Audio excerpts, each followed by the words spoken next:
In 1909, Lord Norcliffe offered a prize to the first aviator to fly across the English Channel. £1,000 for anyone able to achieve what at the time was seen as an insurmountable feat. French aviator Louis Blériot was to meet the challenge and claim the prize in his Blériot 8 aircraft. Having spoken about the Daily Mail's famed transatlantic air race of 1969, I felt it was only fair to cover the lesser-known 1959 race, in celebration of the anniversary of Blériot's achievement, again sponsored by the Daily Mail to the tune of £10,000. The Daily Mail had actually been quite a big supporter of aviation in the pioneering years, offering prizes for achievements like the first London to Manchester flight, the Circuit of Britain race, and as we've already covered, the first transatlantic flight. For this offering, the Mail would challenge participants to travel either direction between Marble Arch in London and the Arc De Triomphe in Paris, with truly competitive times expected to be around 40 to 60 minutes. Organisers and spectators alike envisioned that this would be a showcase of the future travel between the cities, one that we can see certainly hasn't come to fruition. Whilst over 150 entries were made, as expected, we looked to the military for the fastest ultimate times, with the RAF delivering on that score. Squadron leader Charles Morgan, the commander of No. 65 Hunter Squadron at Duxford, was ferried from Chelsea by Sycamore helicopter to Biggin Hill Airfield before departing in his Hawker Hunter for Villacoublay Airfield just outside Paris. Another brief helicopter stint followed, before another motorbike carried him the remaining distance to the Arc de Triomphe. I have read spuriously that he was driven by French motor racer Georges Monneray, a national icon for his 499 wins on a bike, but can't find any real evidence of this.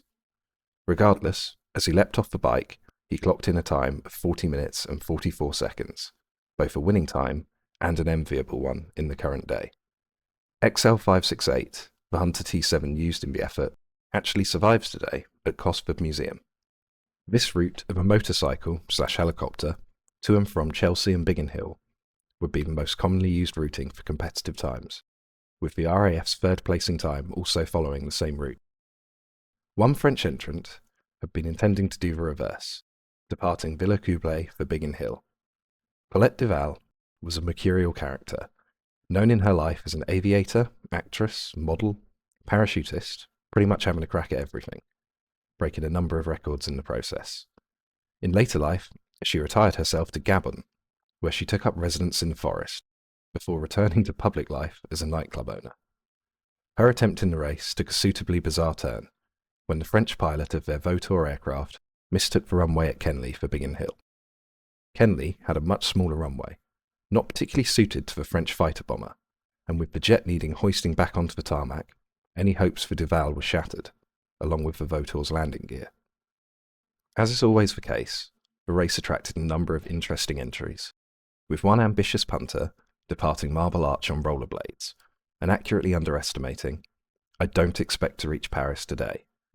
Our friend Sterling Moss was also reported to have taken part, departing alongside the first RAF entry, though I couldn't find much info on any means of his attempt. In the expectation of the more unusual entrants, the Mail had put up an additional prize of £1,000 to the most outstanding, original and praiseworthy effort. This was ultimately won by a BEA team, calling themselves the Beeline Syndicate. This effort focused entirely on using existing and attainable transport infrastructure in the attempt, travelling on commercially realistic routes. The team started out on a double-decker bus, then took a train from Paddington to Ruislip Gardens, and a short car journey into Northolt Airfield. From Northolt, the team were ferried to Le Bourget Airport in Paris in just 28 minutes on the new de Havilland Comet 4B, which hadn't yet entered production. After a short taxi to the Arc de Triomphe, the team clocked in with a time of 1 hour, 10 minutes and 16 seconds.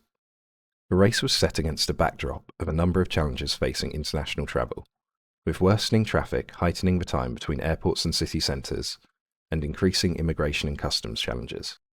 The Beeline Syndicate's efforts were viewed as meritorious, as it helped showcase just how potent air travel could be if more was done to reduce these challenges.